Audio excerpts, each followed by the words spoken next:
Hello friends, আবার একবার তোমাদের দেখাতে চলেছি রিসরা সায়েন্স ইনস্টিটিউটের পক্ষ থেকে একটি বিজ্ঞান ভিত্তিক আলোচনা সভা।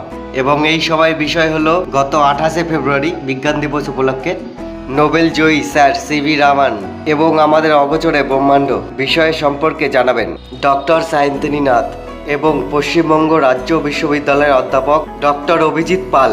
এবং এই সভাটি আয়োজন করা হবে আগামী 9 মার্চ 2024 রিসরা শৈবালিনী দেবী উচ্চ বালিকা বিদ্যানিকেতন, সময় সকাল 11টা।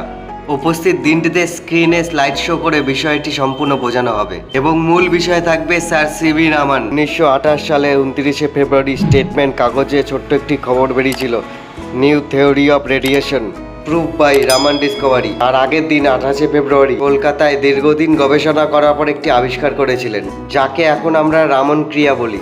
এই আবিষ্কারের জন্য তিনি 1930 সালে নোবেল পুরস্কার পেয়েছিলেন। ভারতের পদার্থ বিজ্ঞানে এই প্রথম নোবেল প্রার্থী সিভি রামান। ওনার ইতিহাসকে মনে রেখে 1986 সালে 28শে ফেব্রুয়ারি জাতীয় বিজ্ঞান দিবস হিসেবে পালিত হয়। স্বাধীনতার 60 বছর পর ভারতের দেশে 7টি শহরে তৈরি হয় Indian institute of science education and research centre. এরকম আরও অজানা তথ্য জানা যাবে আগামী 9 মার্চ রিসরা ইনস্টিটিউটের পক্ষ থেকে। তো ফ্রেন্ডস, কেমন লাগলো ভিডিওটা অবশ্যই কমেন্ট করে জানাবে। ভিডিও পছন্দ হলে লাইক শেয়ার অবশ্যই করবে আর চ্যানেলটিকে সাবস্ক্রাইব অবশ্যই করবে নেক্সট ভিডিও দেখার জন্য।